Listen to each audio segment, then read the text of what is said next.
time ago, in a galaxy far, far away, a vast sea of stars serves as the backdrop of the main title. War drums echo through the heavens as the roll-up slowly crawls into infinity. It is a period of civil war. Rebel spaceships, striking from hidden base, have won their first victory against the evil Galactic Empire. During the battle, Rebel spies manage to seal secret plans for the Empire's ultimate weapon, the Death Star, an armored space station with enough power to destroy an entire planet. Pursued by the Empire's sinister agents, Princess Leia races home aboard her starship, custodian of the stolen plans that can save her people and restore freedom to the galaxy. The awesome yellow planet of Tatooine emerges from a total eclipse, her two moons glowing against the darkness. A tiny silver spacecraft, a rebel blockade runner, firing lasers from the back of the ship, races through space. It is pursued, I think it's pursued by a giant Imperial Star Destroyer. Hundreds of deadly laser bolts strike from the Imperial Star Destroyer, causing the main solar fin of the Rebel's craft to disintegrate. In Rebel Rocket Runner main passageway, an explosion rocks the ship as two robots, R2-D2 and C-3PO, struggle to make their way through the shaking, bouncing passageway. Both robots are old and battered. R2 is a short, claw-armed tripod. His face is a mass of computer lights surrounding a radar eye. 3PO, on the other hand, is a tall, slender robot of human proportions. He has a gleaming bronze-like metallic surface of an Art Deco design. Another blast shakes them as they struggle along their way. 3PO, did you hear that? They've shut down the main reactor. We'll be destroyed for sure. This is madness. Rebel troopers rush past the robots and take up positions in the main passageway. They aim their weapons toward the door. 3PO, we're doomed. The little R2 unit makes a series of electronic sounds that only another robot could understand. 3PO, there'll be no escape for the princess this time. R2 continues making beeping sounds. Tension mounts as loud metallic latches clank and the scream of heavy equipment are heard moving around the outside hull of the ship. 3PO, what's that? External spacecraft in space. The Imperial craft has easily overtaken the Rebel blockade runner. The smaller Rebel ship is being drawn into the underside dock of the giant Imperial starship. Interior Rebel blockade runner.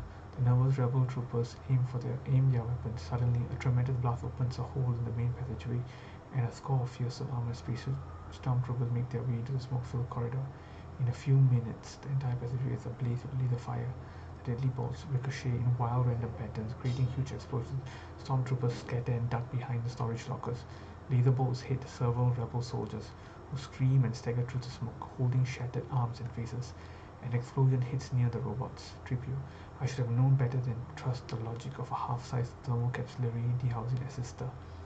R2 counters with an angry rebuttal as the battle rages around the two helpless robots. External Tatooine Desert Wasteland D. A death white wasteland stretches from horizon to horizon. The tremendous heat of two huge twin suns set on a lone figure. Mr. Beast Skywalker, a farm boy with heroic aspirations who looks much younger than his 18 years. His shaggy hair and baggy tunic give him the air of a simple but lovable lad with a prize-winning smile. A lightning whips at him as he adjusts several valves on a large wetted moisture evaporator which sticks out of the desert floor, much like an oil pipe with valves. He is aided by the beat-up tread robot with 6 claw arms.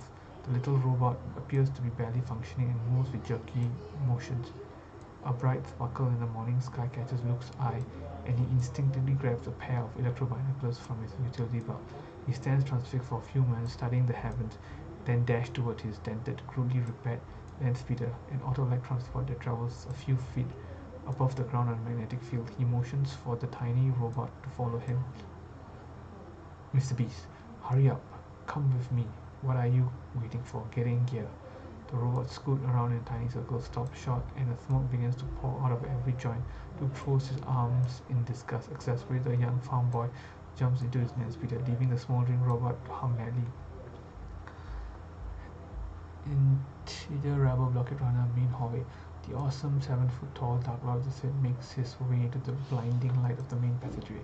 This is Darth Vader, right hand of the Emperor. His face is obscured by his flowing black robes and grotesque birthmark, which stands out next to the faces white armored suits of the Imperial stormtroopers. Everyone instinctively hacks away from the imposing warrior, and a deadly quiet sweeps through the rebel troop. Several of the rebel troops break and run in a frenzied panic. Integer rebel blockade runner. A woman's hand puts a card into an opening in R2's dome. R2 makes beeping sounds. Inside Integer rebel blockade runner, Tribute stands in a hallway, somewhat bewildered. R2 is nowhere inside. The pitiful screams of the doomed rebel soldiers can be heard in the distance. Tripio, R2, R2, where are you? A familiar clanking sound attacks Tripio's attention, and he spots little R2 at the end of the hallway in a smoke-filled alcove. A beautiful young girl, about 16 years old, stands in front of R2, surreal and out of place, dreamlike and half hidden in the smoke. She finishes adjusting something on R2's computer face, then watches as the little robot joins his companion, Tripio. At last, where have you been? Stormtroopers can be heard battling in the distance. Tripio, they're heading in this direction. What are you going to do? Will be sent to the space mine of Kessel or smash into who knows what? R2 scoots past his bronze friend and races down the soft hallway. Tripio chases after him. Tripio, wait a minute, where are you going? R2 responds with electronic beaks. Integer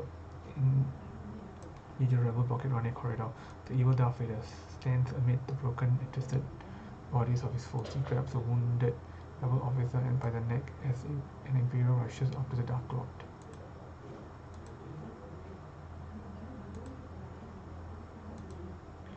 Imperial officer, the Death Star plans are not in the main combat. Vader squeezes the neck of the rebel officer who struggles in vain.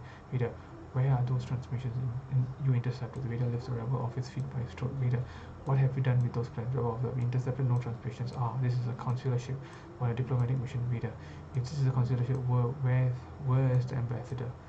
The rebel refuses to speak, but eventually cries out as the Dark Lord begins to squeeze the officer's throat, creating gruesome snapping and choking until the soldier goes limp.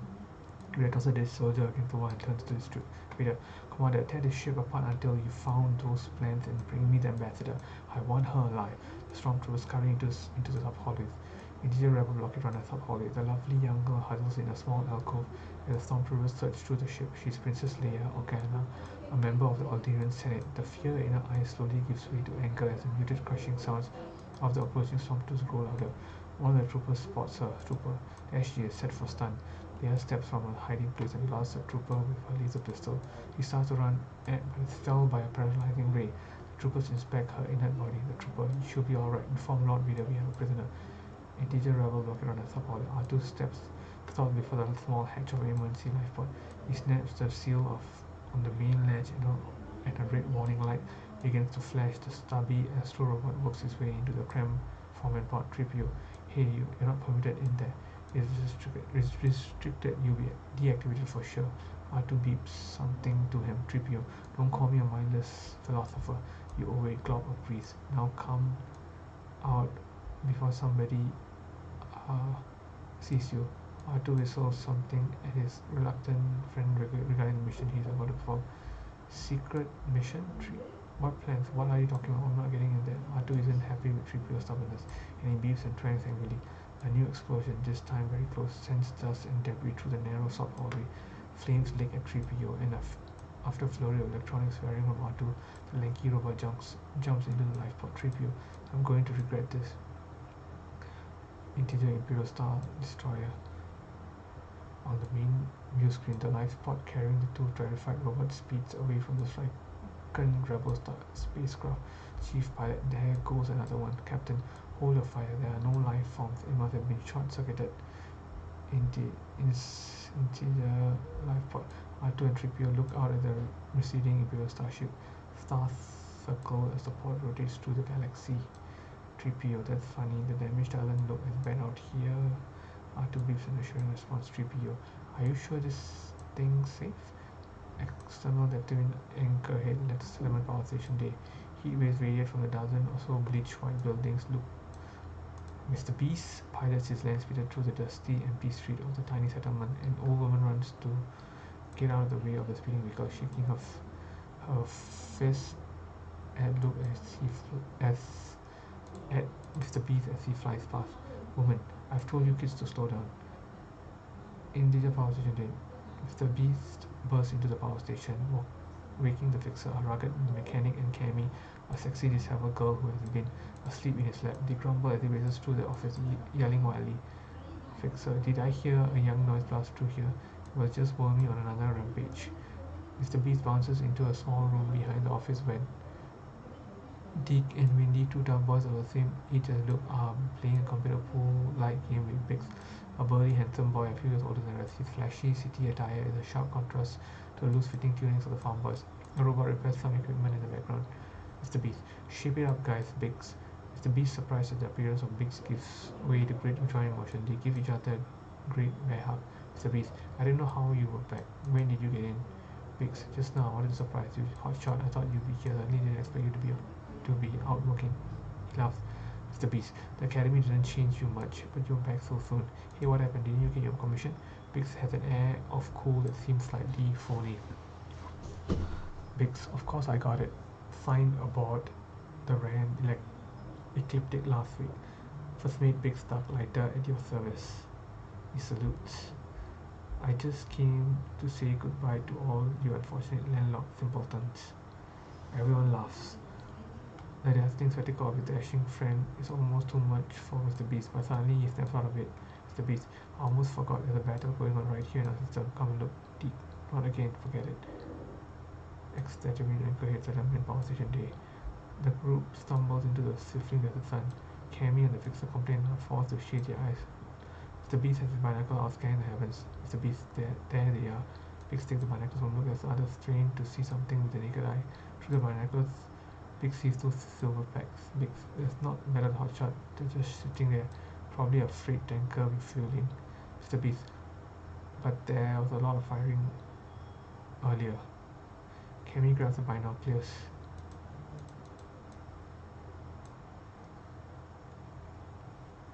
Cammy grabs the binoculars away, bringing them against the building in the process. Mr. Beast grabs them. Mr. Beast, hey, ease with those. Cammy, don't worry about it, mommy. The fixer gives Luke a hard look. The fixer gives Mr. Beast a hard look, and the young farm boy shrugs his shoulders in resignation. Fixer, I keep telling, the rebellion is a long way from here. I doubt if the buyer would even fight to keep the system. Believe me, Mr. Beast, this plan is a big hunk of nothing. Mr. Beast agrees, although it's obvious he isn't sure why. The group stumbles back into the power station, grumbling about Mr. Beast's ineptitude. Indigenous rebel blockade run a hallway. Princess Leia is led down a low ceiling hallway by a squad of armored stormtroopers. Her hands are bound and she is brutally sure when she is unable to keep up with the briskly marching troops. They stop in a smoky hallway as Darth Vader emerges from the shadows. The sinister Dark Lord stares hard at the frail young senator, but she doesn't move. Leia, Lord Vader, I should have known. Only you could be so bold. The Imperial Senate will not sit for this. They can hear you've attacked. When they hear you've attacked a diplomatic Vader, don't play games with me.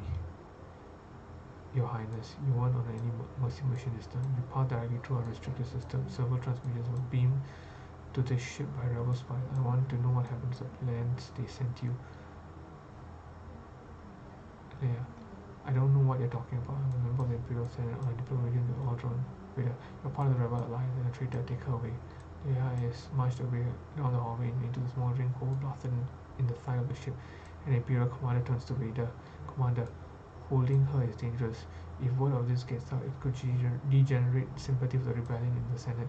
Vader, I've traced the rebel spies to her, but she is only linked to find their secret base. Commander, she'll die before he tells you anything. Vader, leave that to me. A Senate distress signal and inform the Senate that all about the kill. Another Imperial officer approaches Vader and the commander. They stop and snap to attention. Second officer, Lord Vader, the battle station plans are not about this ship, and no transmissions were made. An escape pod was jettisoned during the fighting, but no life forms were aboard. Vader turns to the commander. Vader, she must have hidden the plans in the escape pod. Send a detachment down to retrieve them. See to it personally, Commander. There will be no one to stop us this time, Commander. Yes, sir. External space. Imperial Star Destroyer comes over the surface of the planet Tatooine. External Tatooine Desert. Junderland or no man's land where the rugged desert missiles meet the forwarding dune sea. The two helpless astro droids kick up the clouds of sand as they leave the lifepod and clumsily work their way across the desert wasteland. The lifepod in the distance rests half buried in sand. 3PO, how did I get into this mess? I really don't know. We seem to be made to suffer. It's our lot in life. R2 answers with beeping sounds. Tripio, I've got to rest before I fall apart. My joints are almost frozen. R2 continues to respond with beeping sound. Tripio, what a desolate place this is. Finally, R2 whistles, makes a sharp right turn and starts off in the direction of the rocky desert masses. Tripio stops and yells at him. Tripio, where are you going? A stream of electronic noises pours from the small robot. Tripio, well, I'm not going that way. It's much too rocky. This way is much easier. R2 counters with a long whistle. Tripio, what makes you think there are phantoms over there? R2 continues to make beeping sounds. Tripio, don't get technical with me. R2 continues to make beeping sounds. Tripio, what mission? What are you talking about? I've had just about enough of you. Go that way, you'll be malfunctioning within a day. You nearsighted scrap pile. Tripio gives a little robot a kick and starts off in the direction of the last UNC. Tripio, and don't let me catch you following me, begging for help, because you won't get it. Arthur's reply is a rather rude sound. He turns and trudges off in the direction of the towering mess. Trivia, no more adventures, I'm not going that way. Arthur beeps to himself as he makes his way toward the distant mountains. External Tatooine Dune Sea. Tripio. Hot and tired, struggles up over the ridge of a dune to find more dunes which seem to go on for endless miles. He looks back in the direction of the now distant rock mass. Tripio, that malfunctioning little twerp. This is all his fault. He tricked me into going his way, but he'll do no better. I'm in a half of anger and frustration. Tripio knocks the sand from his joints. His plight seems hopeless when a glint of reflected light in his distance reveals an object moving towards him. Tripio, wait, what's that? A transport? I'm safe. The bronze android waves frantically and yells at the approaching transport. Tripio, over here, help, please help. External Tatooine anchor fails at a power station. Luke and Biggs, the Beast and Biggs are walking and drinking in a malt brew. Fixer and others can be heard walking inside. Look, Mr. Beast, very animated. Oh, I cut off my power, shut down the afterburner, and came in low on Dick's trail. I was so close I thought I was going to fry my instruments. As it was, I busted up the sky hopper pretty bad. Uncle Owen was pretty upset. He grounded me for the rest of the season. You should have been there. It was fantastic. Biggs, you ought to take it easy, Mr. Beast. You may be the hottest bush pilot this side of Mos Eisley, but those little skyhoppers are dangerous. Keep it up, and one day, Ramo, you're going to be nothing more than a dark spot on the downside of a canyon wall. Mr. Beast, look who's talking now that you've been around those giant starships. You're beginning to sound like my uncle. You've gotten us off in the city. Biggs, I missed you, kid. Mr. Beast, well, things haven't been the same since you left. Biggs, it's been so quiet. Biggs looks around, then leans close to look. Biggs, look, I didn't come. Biggs looks around and leans close to Mr. Beast. Biggs, look, Mr. Beast, I didn't come back to just say goodbye. I shouldn't tell you this, but you're the only one I can trust. If I don't come back, I want somebody to know. Mr. Beast's eyes are wide with big seriousness and loyalty. Mr. Beast, what are you talking about? Biggs, I made some friends at the academy, he whispers. When our frigate goes to one of the central systems, we're going to jump ship and join the line. Mr. Beast, amazed and stunned, is almost speechless. Mr. Beast joined the rebellion. Are you kidding? How? Beast, quiet down, will you? You're gonna mount bigger than a meteor crater. Mr. Beast, I'm sorry, I'm quiet. He whispers, listen how quiet I am, you can barely hear me. Biggs shakes his head angrily and then continues. Biggs, a friend has a friend on Bestine who might help us make contact. Mr. Beast, you're crazy. You could wander around forever trying to find them. Biggs, I know it's a long shot, but if I don't find them, I'll do what I can on my own. It's what we always talked about. Mr. Beast, I'm not going to wait for the Empire to draft me into service. The rebellion is spreading and I want to be on the right side. The side I believe in. Mr. Beast, I'm stuck here. Biggs, I thought you were going to the academy next time. You get your chance to get off this rock. Mr. Beast, not likely. I had to cancel my application. There has been a lot of unrest among sand people since you left. They've even raided the outskirts of Anchorhead. Biggs, your uncle could hold off a whole colony as a whale with one blaster. Mr. Beast, I know, but he's got enough evaporators.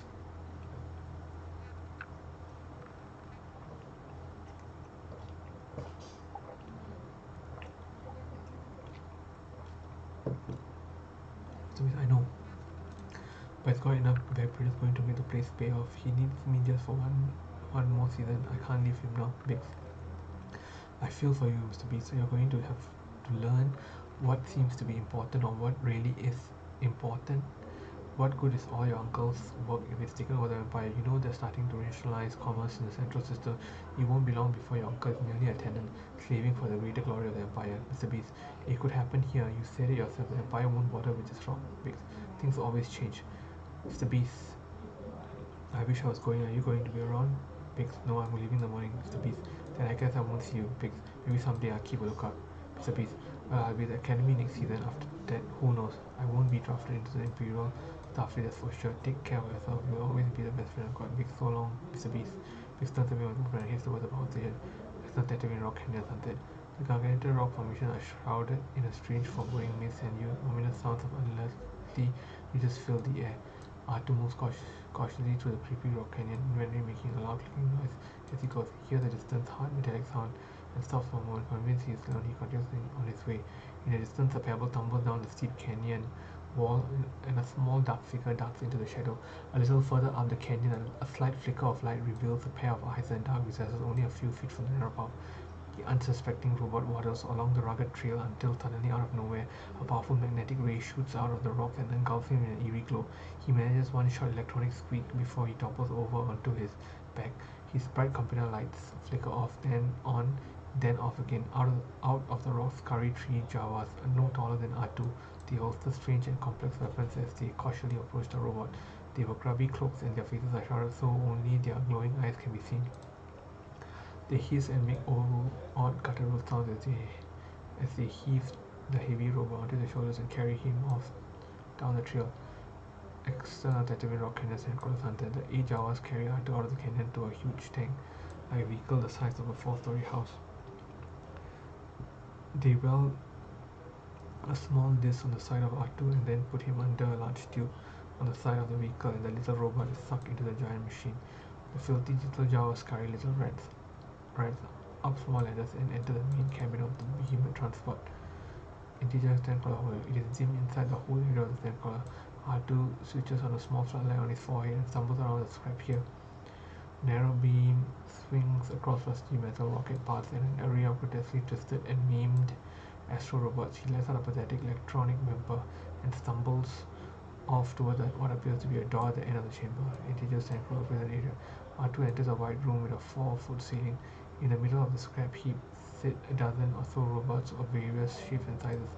Some are engaged in electronic conversation, while others simply mill about. A voice of recognition calls out of the gloom. 3PO, R2D2, it's you. A battered 3PO scrambles up to R2 and embraces him. External Tatooine corners Sandcrawler sunset. The enormous Sandcrawler lumbers off towards the magnificent twin suns, which are slowly setting over a distant mountain ridge. External Tatooine desert day. 4 Imperial stormtroopers mill about in front of the half-buried lifepod that brought R2 and 3PO at Tatooine. A trooper yells to an officer some distance away. First trooper, someone is on the pod, the tracks go off in the direction.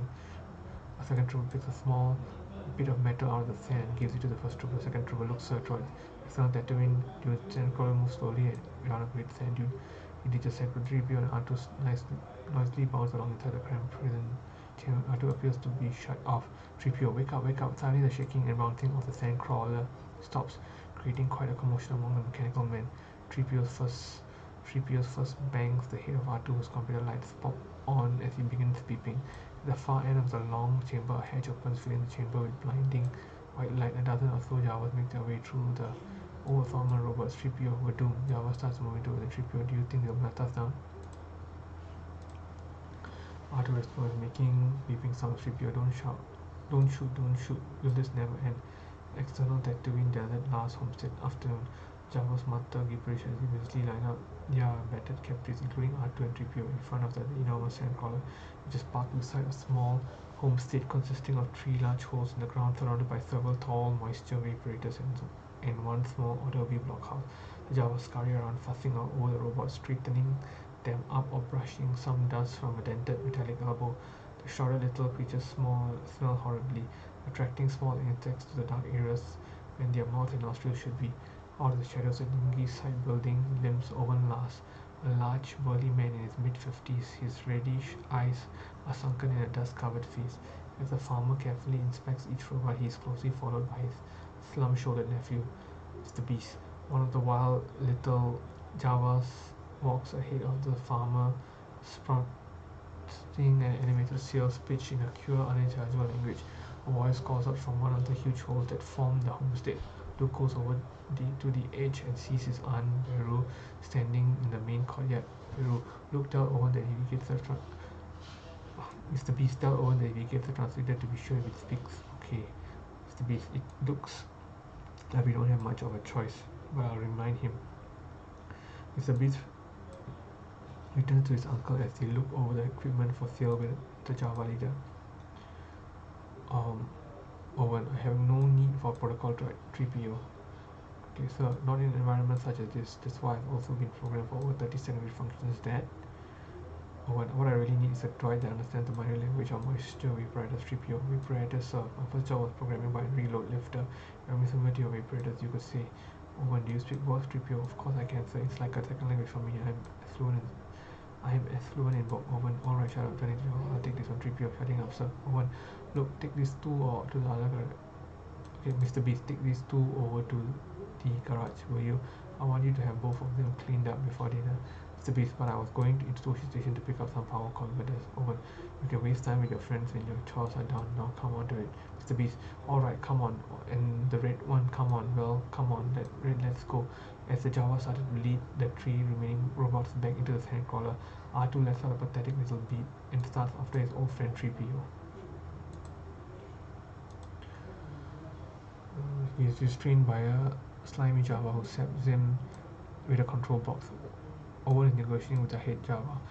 Mr. Beast and the two robots start off for the garage when a plate pops off the head of the red asteroid's head plate and sparks wildly. Mr. Beast, Uncle Owen, yeah.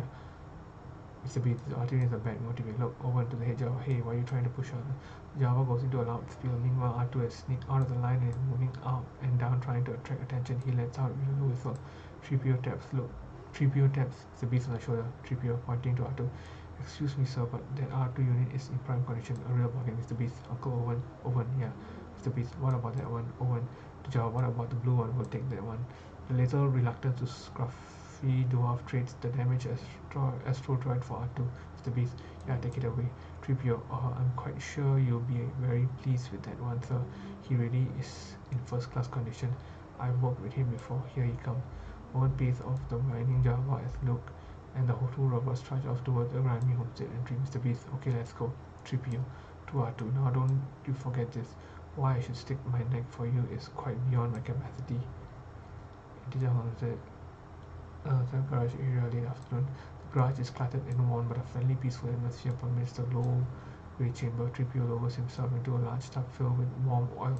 Near the battered land speeder, little R2's rests on a large battery with a cord to his face. 3PO thank the maker. This oil bath is going to feel so good. I've got such a bad case of dust contamination. I can barely move. R2 beeps a muffled reply. Look, see, the beast seems to be lost in thought as he runs his hand over the damaged fin of a small two-man skyhopper spaceship resting in a low hangar of the garage. Finally, Mr. Beast's frustration gets the better of him and he slams a wrench across the workbench. Mr. Beast, this just isn't fair. Oh, Biggs. It's right. I'm never going to get out of here. 3PO, is there anything I might do to help? Mr. Beast glances at the battered robot. A bit of his anger drains and a tiny smile creeps across his face. Mr. Beast, well, not unless you can alter time, speed up the harvest, or teleport me off this rock. 3PO, I don't think so, sir. I'm only a droid and not very knowledgeable about such things. Not on this planet anyways. As a matter of fact, I'm not even sure which planet I'm on. Mr. Beast, well, if you're the bright center to the universe, you're on the planet that it's furthest from. 3PO, I see, sir. Mr. Beast, you can call me Luke. 3PO, I see. Luke. Mr. Beast. You can call me Mr. Beast. 3PO, I see, sir. Mr. Beast. Mr. Beast, laughing. Just Mr. Beast. 3PO. And I am C3PO, Human Cyborg Relations, and this is my counterpart R2D2. Mr. Beast, hello. R2 beeps in response like Mr. Beast unplugs R2 and begins to scrape several connectors on the robot's head with a chrome pick. 3PO climbs out of the oil tub and begins swiping oil from his bronze body. Mr. Beast, you got a lot of carbon scoring here. It looks like you boys have seen a lot of action. 3PO, well, with all we've been through, sometimes I'm amazed we're in as good condition as we are. But what with the rebellion and all, Mr. Beast? You know the rebellion against the Empire? 3PO, that's how we came to be in your service. If you take my meaning, sir. Mr. Beast, have you been in many battles? 3PO, several, I think. Actually, there's not much to tell. I'm not much more than an interpreter and not very good at telling stories. Well, not at making them interesting anyways. Mr. Beast struggles to remove a small metal fragment from R2's neck joint. He uses a larger pick. Mr. Beast, well, my little friend, you've got something jammed in here real good. Were you in a cruiser or? The fragment breaks loose with a snap, sending Mr. Beast stumbling over, head over heels. He sits up and sees a 12-inch three-dimensional hologram of Leia Organa, the rubber cylinder being projected from the face of little R2. The image is a rainbow of colors as it flickers and jiggles in the dimly lit garage. Mr. Beast's mouth hangs open in awe. Help me, Obi-Wan Kenobi. Obi-Wan Kenobi, you're my only hope. Mr. Beast. What's this? Arthur looks around as he beeps an answer for 3PO to translate. Leia continues to repeat the sentence fragment over and over.